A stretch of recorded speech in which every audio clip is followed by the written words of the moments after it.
गैर मुस्लिम शरणार्थियों को इसका लाभ होगा। सीएए लागू होने के बाद यूपी समेत कई राज्यों में अलर्ट भी जारी कर दिया गया है। और आपको याद होगा तो दिल्ली की जब हम जिक्र करते हैं तो दिल्ली के शाहीन बाग में बाकायदा सीएए को लेकर विरोध प्रदर्शन भी हमने देखा था। कई प्रकार के विवाद और उस तरह की परिस्थितियां भी देखी थी जो कि प्रशासन के लिए, सरकार के लिए चुनौतीपूर्ण हो जाती हैं। लेकिन फिर से वो चुनौतीपूर्ण परिस्थिति ना हो या फिर अगर ऐसी कोई परिस्थिति आगे आने वाले समय में बनती भी है तो फिर उसको नियंत्रण में रखा जा सके। और यही वजह है कि चप्पे चप्पे पर पुलिस प्रशासन अपनी मुस्तैदी के साथ अलर्ट है। तो देखिए, सीएए लागू होने के बाद देश भर में एक तरफ जश्न भी मन रहा है तो दूसरी तरफ ये सोशल मीडिया प्लेटफॉर्म पर अफवाहें फैलाना या फिर ऐसे पोस्ट साझा करना जिससे दंगे या फिर उपद्रव जैसे माहौल हो, उनसे निपटान के लिए भी प्रशासन के लिए एक बड़ी चुनौती है। फिलहाल आप ये जो तस्वीरें देख रहे हैं ढोल नगाड़ों के साथ, और किसी दिवाली से कम लोग इस जश्न को मना नहीं रहे हैं क्योंकि सीएए लागू हुआ है। हालांकि सीएए को लेकर कई तरह की भ्रामक चीजें भी फैलाने की कोशिश की गई, लेकिन उससे इतर जब जो धरातल पर जो तस्वीरें हैं वो जब हमने देखी तो लोगों के बीच में इसको लेकर सकारात्मकता है और स्वागत वो इस फैसले का करते हुए नजर आए हैं। तो वहीं अब आपको आगे बढ़ते हुए ग्राफिक्स के जरिए से ये बताते हैं कि सीएए आखिर है क्या और सीएए का पूरा सच क्या है और इसे किन किन लोगों की नागरिकता मिलेगी। तो ग्राफिक्स के माध्यम से दरअसल पहले ये जान लीजिए कि यह है क्या। गैर मुस्लिम शरणार्थियों की नागरिकता के लिए कानून लाया गया है, यानी सीएए लाया गया है।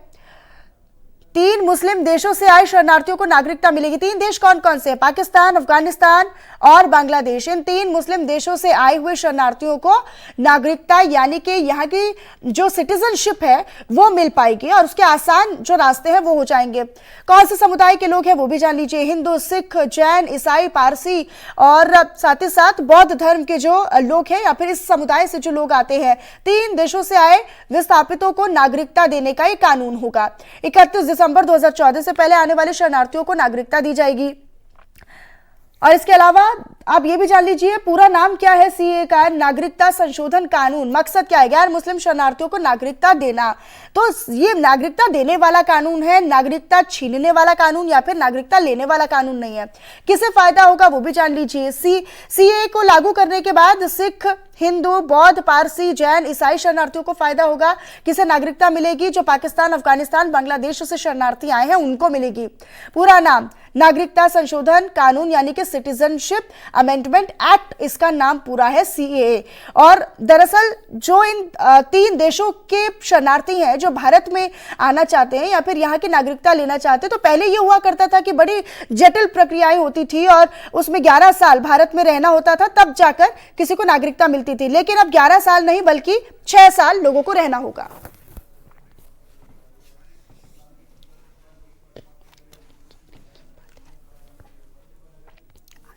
अधिनियम जारी कर केंद्र सरकार ने अधिसूचना जारी कर दी है।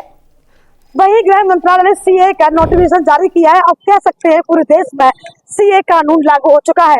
लेकिन इसको लेकर आगरा की जनता से हम बात करने पहुंचे, इनसे जानना चाहेंगे कि आखिरकार इस कानून को कैसे देखते हो, क्या कहते हैं इसके बारे में। आपका नाम क्या भैया? क्या कहना चाहेंगे? आज सीए कानून लागू हुआ है, अच्छा हो रहा है, कितना खुश है आप? आपसे जानना चाहेंगे आपका नाम क्या है? क्या सोचते हैं आज एक नया कानून लागू हुआ है सीए जिसको बोलते हैं नागरिकता संशोधन अधिनियम, क्या कहेंगे इसके बारे में? नौजवान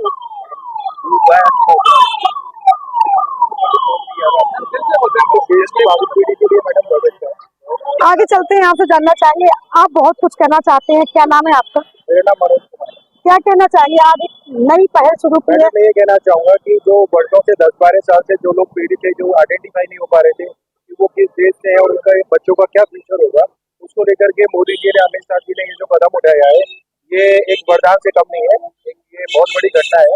और इसको लेकर के आने वाले समय में सकारात्मक रूप से सोचा किसी व्यक्ति ने उस समय पे बहुत महान कार्य किया था। 370 की बात अब सीए ये केवल मोदी जी के राज में ही संभव हो सकता है, इतने बड़े फैसले लेना और उन्हें लागू करना। हालांकि दोनों तरह की विचारधारा होती है, लेकिन कांग्रेस उस तरह से जो सोच रही थी, मनमोहन सिंह जी का खुद स्टेटमेंट था कि वो चाहते थे कि सीए बिल को पास किया जाए और उन्होंने लालकृष्ण आडवाणी जी से ये रिक्वेस्ट भी किया था कि इस पर गौर किया जाए, लेकिन वो कुछ ऐसा कर नहीं पाए। लेकिन वर्तमान में मोदी जी ने और अमित जी ने और उनकी जो बीजेपी की हमारी पूरी लीडिंग टीम है, वो देश के हित में जो काम कर रही है उसके लिए हर देशवासी बीजेपी के साथ जुड़ा हुआ है, मोदी जी की जय जयकार के साथ जुड़ा। वहीं आपको बता दें कि गैर मुस्लिम शरणार्थियों को इसका लाभ मिलेगा, जल्दी से उनको नागरिकता मिल सकेगी। अफगानिस्तान शरणार्थियों को इसका लाभ होगा, लेकिन जो बुद्ध है, जैन है, पारसी है, सिख है, इन लोगों को बहुत जल्दी नागरिकता मिल सकती है। यही वजह है कि ताज नगरी में सुरक्षा के पूरे कड़े इंतजाम कर दिए गए हैं, चप्पे चप्पे में पुलिस तैनात है और यही वजह है कि पूरे शहर में पुलिस प्रशासन लगातार पैदल मार्च कर रहा है। ताज नगरी आगरा से रिंकी उपाध्याय, इंडिया न्यूज।